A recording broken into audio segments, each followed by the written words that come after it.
बिस्मिल्लाहिर्रहमानिर्रहीम। प्यारे बच्चों, अस्सलामु अलैकुम।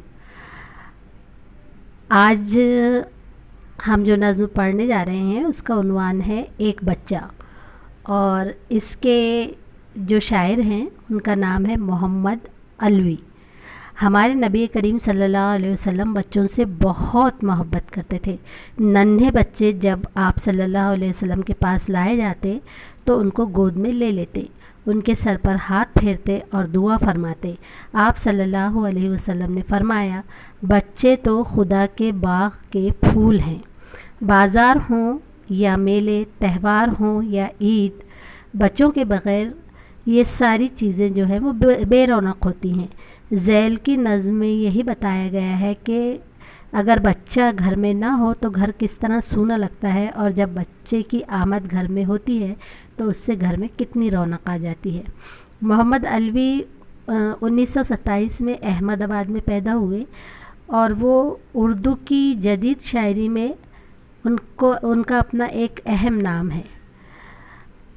तो आइए पढ़ते हैं। उन्होंने कई बच्चों के लिए कई नज़में भी लिखी हैं, उन्हीं में से एक नज़्म है एक बच्चा, जो यहाँ पर हम अब पढ़ेंगे।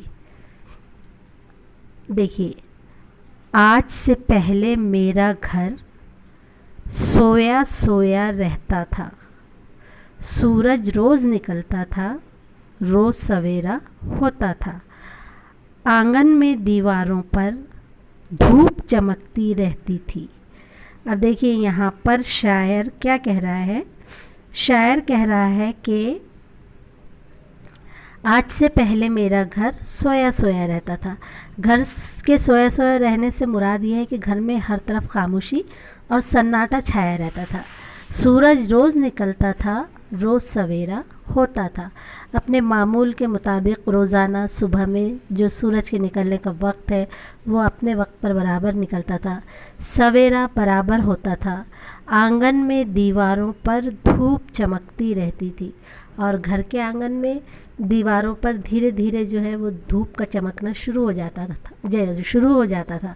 जैसे जैसे सूरज की रोशनी बढ़ती है, जैसे जैसे दिन निकलता जाता है, वैसे वैसे धीरे धीरे पहले उजाला होता है, उसके बाद धूप निकलना शुरू हो जाती है।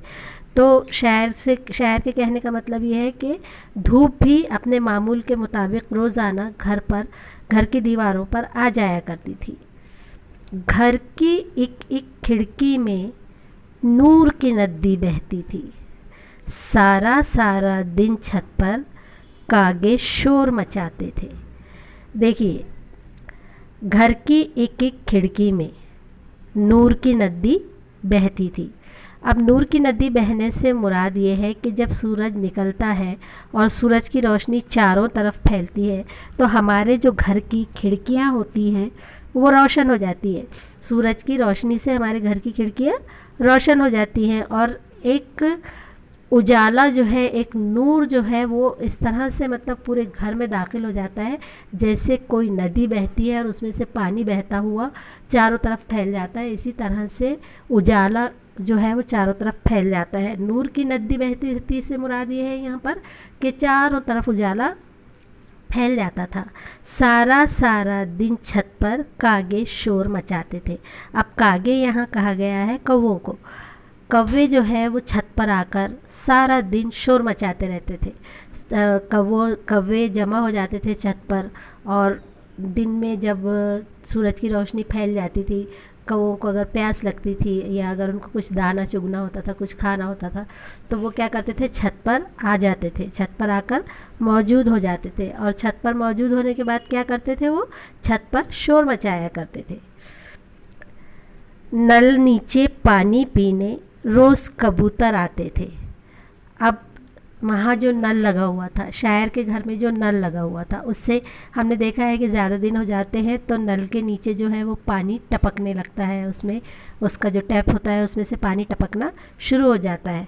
तो क्या होता था, नल नीचे पानी पीने रोज़ कबूतर आते थे। जब वहाँ पानी टपकना शुरू हो जाता था तो वहाँ पर किसका आना जाना शुरू हो जाता था, कबूतरों का आना जाना शुरू हो जाता था, और कबूतर जो है वहाँ आकर पानी पीते थे। सर्द हवाएं पर्दों पर ठंडी आहें भरती थी। अब देखिए यहाँ पर शायर ने पर्दों के हिलने से क्या मुराद ली है। जब हवा चलती है और पर्दे हिलते हैं तो शायर क्या कह रहा है कि सर्द हवाएं पर्दों पर ठंडी आहें भरती थी। यानी घर में इस कद्र सूनापन छाया हुआ था, घर में इस कदर उदासी टपकती थी कि हवाएं जो है वो भी क्या करती थी, ठंडी आहें भरती थी। यानी शायर के घर के सूनेपन पर अफसोस ज़ाहिर करती थी, शायर के घर के सन्नाटे पर अफसोस ज़ाहिर करती थी। ज़ाहिर बात है हवा चलेगी तो पर्दे हिलेंगे। तो यहाँ पर शायर क्या कह रहा है, शायराना ख़्याल क्या है कि सर्द हवाएं पर्दों पर ठंडी आहें भरती थी। तो जो हवाएं चलती थी, तो हवाएं जो चलती थी वो क्या करती थी, ठंडी आहें भरती थी। इसलिए चलती थी हवाएं कि वो क्या करती थी, उसके घर के सूनेपन पर ठंडी आहें भरा करती थी। तो यहाँ पर शायर ने बहुत ही अच्छे अंदाज में और बहुत ही प्यारे अंदाज में एक घर के सूनेपन को ज़ाहिर किया है कि किस तरह से सारी दुनिया अपने मामूल के मुताबिक चला करती थी, किस तरह से सूरज निकला करता था, किस तरह से सवेरा जो है हर तरफ फैला करता था, किस तरह से दीवारों पर, आंगन पर धूप आ जाया करती थी। लेकिन इन सब चीज़ों के होने के बावजूद भी घर का जो सूनापन है वो ज़रा भी कम नहीं होता था। हर खिड़की में नूर की नदी बहने से मुराद ये है कि जब उजाला होता है तो इंसान अंधेरे में कैसा है, इंसान को सोने के अलावा और कोई काम नहीं होता, उसके हाथ पैर जो है वो सुस्त हो जाते हैं। लेकिन जब उजाला फैलता है तो उसमें क्या होता है कि इंसान के अंदर एक चुस्ती फुर्ती आ जाती है। सूरज की रोशनी के आने की वजह से वो चुस्त फुर्त हो जाता है, उसके अंदर काम करने का जज्बा पैदा हो जाता है। लेकिन ये सारी चीज़ें मिलकर भी शायर की उदासी को दूर नहीं कर पाती थी। उसके घर में सूनापन इतना ज़्यादा था, इतना ज़्यादा सूनापन था कि चारों तरफ उजाला फैल जाने के बावजूद भी शायर को हर तरफ जो है वो अंधेरा ही महसूस होता था। हालांकि जब परिंदे जो होते हैं मुख्तलिफ़ किस्म के आते हैं तो हमें खुशी से महसूस होती है, शोर उनका सुनाई देता है तो उसमें एक ज़िंदगी की लहर दौड़ती है। अब जब छत पर कागे आएंगे और शोर करेंगे तो जाहिर सी बात है कि उनके आने की वजह से, उनकी शोर की वजह से एक ज़िंदगी की लहर जो है वो छत पर दौड़ती नज़र आती थी कि दुनिया में, हाँ दुनिया में कुछ है, दुनिया में कुछ लोग हैं।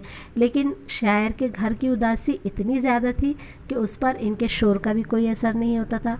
उसके घर की उदासी पर कबूतरों के जो आकर पानी पीने और उनके गुटुरगू करने और फिर उनके पानी के नीचे नहाने का भी कोई असर नहीं होता था। उससे शायर के दिल को कोई खुशी महसूस नहीं होती थी, बल्कि शायर का दिल जो है वो एकदम उदास हो जाता था। और अपनी उदासी को ज़ाहिर करने के लिए शायर ने एक बात और इतने ज़्यादा अच्छे पैराए में बयान की है कि सर्द हवाएं पर्दों पर ठंडी आहें भरती थी। जो हवाएं भी चलती थी तो शायर को ऐसा महसूस होता था कि ये हवाएं जो चल रही हैं, ये हवाएं नहीं चल रही हैं बल्कि ये ठंडी आहें भर रही है। शायर के घर के सूनेपन पर अफसोस ज़ाहिर कर रही हैं और बहुत ज़्यादा अफसुर्दगी के आलम में ये पर्दों पर ठंडी आहें भर रही हैं। तो यहाँ पर मोहम्मद अलवी ने जो है बच्चे के ना होने से घर में कितना सूनापन महसूस होता है और कितना मतलब घर का माहौल जो है वो ख़राब महसूस होता है, इस बात को यहाँ पर बयान किया है। और आपको इस नज़्म को अच्छे से पढ़ना है, बार बार इसकी रीडिंग करना है। इसमें जो आपको लफ्ज़ मुश्किल लगे उन अल्फाज को लिखना है। कम से कम एक लफ्ज़ को आपको 5 मरतबा लिखना है। आप लिख रहे हैं या नहीं लिख रहे हैं? आपने सारा काम बंद कर दिया है? आप खुशखती भी नहीं कर रहे हैं शायद। आप जब तक बेटा लिखेंगे नहीं आपको लिखते नहीं आएगा, आपकी हैंडराइटिंग सुधरेगी नहीं। आपको अपनी हैंडराइटिंग सुधारना है, अच्छा साफ़ सुथरा खुशखत लिखना है और नज़्म को नज़्म की तरह से लिखना है। पहले आप कॉपी में नज़्म लिखेंगे, उसके बाद आप कॉपी में उसकी एक्सरसाइज करेंगे। लेकिन सबसे पहले आपको नज़्म लिखना है, तो नज़्म को नज़्म के अंदाज़ में लिखना। जैसे ऊपर पहला मिसरा दिया है तो पहला मिसरा ऊपर, उसके नीचे दूसरा मिसरा, फिर उसके नीचे तीसरा मिसरा, फिर उसके नीचे चौथा मिसरा। तो यानी इस तरह से नज़्म जो है वो दोनों, जो आपकी कॉपी का जो पेज है, जो सफ़ा है, उसके दोनों तरफ से आपको ज़्यादा स्पेस छोड़ना है और स्पेस छोड़कर एकदम बीच में नज़्म लिखना है। अच्छे खूबसूरत अंदाज में, बहुत ही प्यारे अंदाज में इसको लिखना है। जैसे अल्फाज इसमें बने हुए हैं, अल्फाज की बनावट वैसे ही रखना है, अच्छे अल्फाज में लिखना है। और जो अल्फाज आपको मुश्किल लग रहे हैं उसको बार बार लिख कर देखना है। तो बेटा आज हम यहीं पर ख़त्म करते हैं, आज के लिए इतना ही। इंशाअल्लाह ताला कल फिर अपने अगले लेसन में, मतलब कल से मुराद ये है कि जो अपना अगला लेक्चर होगा उसमें मुलाकात होगी।